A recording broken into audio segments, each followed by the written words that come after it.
everyone, and welcome back. I feel like I haven't filmed like a just sit down, talk to the camera video in a hot minute. My name is Romney. If you are new here, I make videos about all sorts of different girlish things.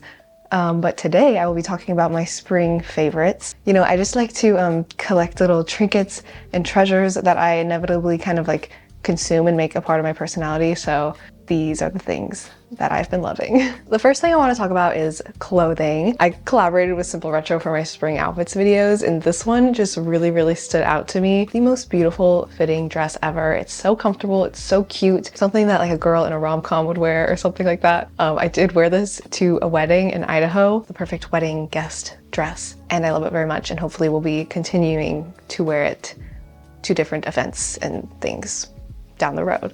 Another one from Simple Retro that I absolutely love is this blouse. I think is so beautiful. It has this blue kind of like applique design on it. I love a good cotton blouse that makes me feel otherworldly or from a different time period of sorts. I feel like I can dress it down with jeans, but I can also like wear it with a cute little mini skirt and boots moment, you know? The next thing, I know you guys were wondering, I know it was the first thing you noticed, is the dress that I'm wearing right now. I'm obsessed with this dress. I just got it in the mail yesterday, so it kind of feels wrong to include it in this video, but it is my favorite thing that I've ever put on my body, I think. And it's from Reformation, so I did spend a pretty penny on it, but it was 1000% worth it. I'm so happy with it. If I was a cartoon character and I had to be frozen in a certain outfit, it would be this dress. I think it's so cute. It reminds me of Madeline, which is like one of my favorite childhood storybooks ever, and everything about it just feels like me in a dress. Some like loungy wear items that I've been loving and wearing a lot. The first one is this nightgown that I thrifted. I put it in my Thrift With Me video and I've been wearing it a ton ever since I showed it. But it's just like this pink nightgown. It's so comfortable, it's so cute. It has this like little lace detail at the top. It's good for sleeping in. It's also good for like frolicking around in the woods and being weird and unsettling. So I love it for that in particular. Another loungewear set is from Favorite Child Collective. These literally feel like it was made for me. It is the Little Women pajama set, and it is in a toile design, which of course I do love toile, as you know. They're so comfortable. It comes with a top and then also these little shorts here, but I love them. I love loungewear. I love pajamas. By the way, this is really heavy. I put everything that I'm showing in this video in this picnic basket so that it kind of has this motif that we are on a spring picnic and I'm pulling things out of the picnic basket to show you like little food items. It was a concept that made more sense in my head, but you can't really see the picnic basket, so it's not really working. A couple of accessories that I've really been loving. One of them is the Favorite Child Collective Little Women locket, which is so pretty. It's just a locket. It says Little Women and then it has like an outline of the 4 March sisters on it. Still have not put anything in it. I did mention this in my other video, but I want to put locks of my sister's hair in here, so we will find a way to do that eventually. Another accessory that I've been loving is this wicker bag that I thrifted a while ago. It's especially perfect for my personal spring vibe, which is a little bit more neutral than most, but still it has the springy vibes because it's like a wicker, you know? I just think it's really cute and I've been gravitating towards this one a ton. The shoes of the season are these little faux leather ballet flats, Mary Jane ballet flats, which are so adorable, so cute, and very comfortable. That is like my main thing. I just wear them with like white socks and I think it looks so cute. I did get major blisters like the first few times I wore them, but after that it was smooth sailing, so we love that. Okay, next, my absolute favorite part is books. My favorite books that I have read this season. Here we go. The first one. It is a very rare thing when you can really say that a book has changed the trajectory of your life, and this is one of those for me. This is Women Who Run with the Wolves. This is my mom's favorite book, actually, and I had been wanting to read it for a long time, and I think I read it at the perfect time in my life. I think I waited for the perfect moment. It really has helped aid me in my creative journey. This is a book exploring the wild feminine archetype. It goes through a collection of folklore stories and the author basically dissects them and kind of helps you apply the lessons from these stories into your life. It's kind of hard to talk about because it really did impact me so much, and I just really hope you guys read this book, Women Who Run with the Wolves. I think every woman should read it, and I think every man should read it too. So along those same lines, I've also been reading the Grimm's Fairytales, and I feel like I really took the information from Women Who Run with the Wolves into this a little bit. Like I kind of learned from that book how to apply folklore lessons to my life, and now I can kind of read these individual stories and then come up with my own conclusions about them, which I think is a really interesting tool to have in your back pocket. Not that I didn't have that tool before, but now I feel it in a more intuitive way. Next is Flower Fables. This is a book by Louisa May Alcott. I actually bought it in her ancestral home, the Orchard House, when I went there last fall. Originally a children's book that was written for Ralph Waldo Emerson's daughter, Ellen Emerson, but it's a whimsical collection of short stories and poems about just these fairies that live in the forest and live amongst the flowers and the trees, and they go on these very magical adventures. I actually have never read anything by Louisa May Alcott that is outside of the Little Women universe, besides Little Men, Jo's Boys, Good Wives, all of those. And I thought this was very fun to kind of see her writing in a different context. And I definitely see that girlhood element that is in Little Women in these fairy stories. And I definitely recommend it if you are looking for something magical to read this spring. A book that I've been loving is Film for Her by Orion Carlotto. I think it's how you say her name. I'm so sorry if I'm mispronouncing that. This is a collection of short stories and poems and film photography that I've found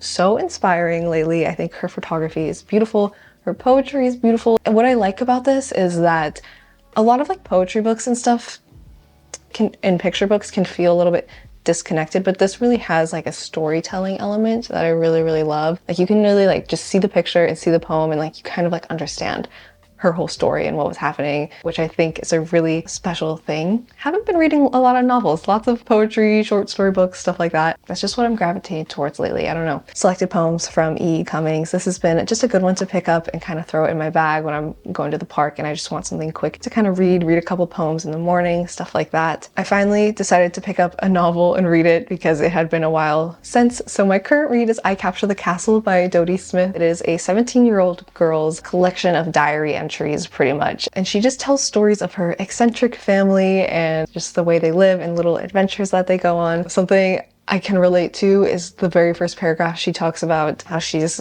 writing and she's sitting in the sink with her feet in the sink, and she's talking about how uncomfortable it is, but she's doing it anyways, which is totally something I would do just for the vibe, you know? And then she goes into talking about how she just wrote a poem and how the poem was really bad. And I don't know, I just really related to her within the first page of the book, and throughout the book I found that I've been relating to her as well. She's very humorous, and I love humor in the books that I read. A Reasonable Affliction, 1001 Love Poems. This is a coffee table book, so it's been one of those that I've just been gravitating towards. I always keep it here on my desk, and I'll just kind of read a couple poems from it every day, and just to get some quick inspiration. Obviously there's no commitment when reading a coffee table book. You pick it up when you feel you need something to ignite something in you. I thrifted this a while ago. If you watched my Thrift With Me video, you recognize it. It was $3, so we love that. Next category is films. Okay, I just watched Picnic at Hanging Rock because somebody commented on one of my videos and said it was that vibe, and I was oh, I've been wanting to watch that, so I watched it that night. It's an Australian film from 1975. It takes place in the year 1900s.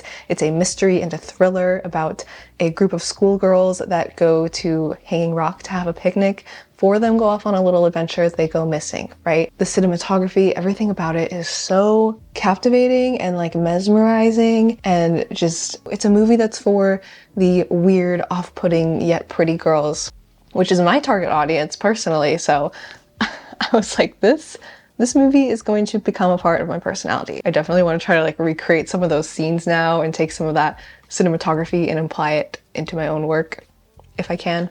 Another movie that I rewatched recently is Jane Eyre, the 2011, I think it's 2011. This is such a good book adaptation. I mean, I guess people talk about, I was gonna say it's underrated, but I guess not really. And I really like the way they kind of jumped around in different time periods that the book didn't do, but I think it kind of helped with the storytelling element of it. I love Charlotte Bronte. I hate Mr. Rochester. He's the absolute worst, but I really do get Jane, because she's that friend that is she spends the entire book just saying all his red flags and everything wrong with him, and then at the end she's dear reader, I married him, and it's okay, I get it, I understand you, girl. Another rewatch for me, which I totally forgot about this lore in my life, is Napoleon Dynamite. This movie shaped who I am. If you guys are unfamiliar with Napoleon Dynamite, I don't You should be. You should go watch it. It's a comedy. It was filmed in Idaho, which is where my family is from, so I feel that extra connection with it. I think this is like the epitome of comedy in my personal opinion, and I think that if I were a guy, I would be Napoleon Dynamite. Like, that is literally what I would look like if I was a guy. And I love this movie, and I can't find my Vote for Pedro shirt anywhere. And I have a Pinterest board on Pinterest. Follow me on Pinterest at Romney Ellen. I have an array of different things on there, but one of my boards is Napoleon Dynamite, where I save all of my Napoleon Dynamite memes, so go check that out. Next category is things that have been aiding sort of in my creative journey. So the first one is this film camera that I recently bought at an antique store, and I had been doing a lot of research about which film camera I wanted to buy, and I found this one for only $50, which is a pretty good deal. And at first it wasn't really working, but I did a little mechanical TLC on it, and I ended up getting it to work. I was very proud of myself because I am the least like technological advanced human. Like, I'm literally a girl from the 1800s. Like, I don't know anything about anything. So I was pretty proud of myself that I got this to work. But I really, really love it. I've been playing around with film photography a lot lately, and this has been a really good one to practice with because it's not super complicated to use. If you're wondering what film I use, I've been using the Kodak Gold, and I really like it so far. It's the only film that I've used, so I don't really have much to compare it to. However, I have watched a lot of YouTube videos about this stuff, so I'm pretty much a professional at it now. They all have kind of recommended this one. I'll listen to anyone. Like, you could tell me anything and I'll be like, yeah, I will do that for the rest of forever. But if you are into film and you have any like other recommendations that you think I should get into, let me know. Another thing that I've been continuing to love is my instant film camera, which is essentially an instant film camera that prints out like little Polaroids. I did put this in my last favorites video, but if you missed it, this is the Fujifilm Instax Mini Evo. I have been using this so much lately. I really like playing around with it and kind of getting creative with my Polaroids and really kind of pushing the boundaries of that as well, and trying out different things and different settings on the camera. A lot of creative exploring with that, so that's good. Okay, next we have some makeup, some skincare, beauty products, some such things. This is Replica from the Garden Perfume. I love Replica perfumes. They smell so good. I love the packaging. This smells like a garden. It literally just smells like a spring garden, and it's very fresh and it's not too overwhelming. I always have very unique scents, which I appreciate. A makeup product. I don't have a ton. I literally just have one that I have been loving, which is the Jones Road lipstick, and it's just a nice pink color that is very subdued, and I like to wear this on no makeup days, which I've been having a lot of lately. It's just a really easy thing to like put on. It's super moisturizing. It's in the shade Just Pinky. It is the lip tint from Jones Road Beauty. 10 out of 10, recommend. And lastly, the L'Occitane body butter. I love this. I lather it up on my skin after every shower, and it's so extremely moisturizing and luxurious feeling as well. Okay, next we are getting into the decor items, the antiques, and then the miscellaneous items as well. This is an antique that I bought. This is a vintage Samsonite suitcase that I've been using a ton. This suitcase feels like it's really become like a character in the Romney Ellen universe, which I love. I love making content with it. I brought it to Paris, Texas with me to film that video. If you missed it, you should go watch it. I had been looking for a vintage trunk for a really long time, and this is just the perfect one. A decor item is my new bedding from Favorite Child Collective. This is the Toile Little Women bedding. Their home decor collection is also so beautiful. Like, Favorite Child like really just gets it, and I love them. My favorite tea as of lately has been the Chapters tea on the waterfront. Chapters tea is a small business. All their teas are like literary themed, so they have like Pride and Prejudice ones, Edgar Allan Poe, and then Little Women here. It's very calming at the end of the day. It has peppermint leaves, spearmint leaves, honeybrush, chamomile, hibiscus, rose petals, and 2 other words that I don't know how to say, and I'm not going to try right now because my brain is a little bit fried. And I've been really into gingham ribbon as just like a fun little spring summer kind of vibe. So you can just pick up a roll of ribbon at the craft store and you can put them in your hair, you can tie them around your curtains, you can do anything with them. They're so fun. Around a bouquet of flowers possibly. I love ribbon. I will continue to love ribbon for the rest of my life, I think. These are the things that I've been loving. Let me know what you have been loving. I would love to hear from you guys. Thank you guys so much for being here. I love you guys. Please subscribe to the channel if you are not already. Hope you have an amazing rest of your day or night whenever you're watching this, and I will see you in my next one. Bye!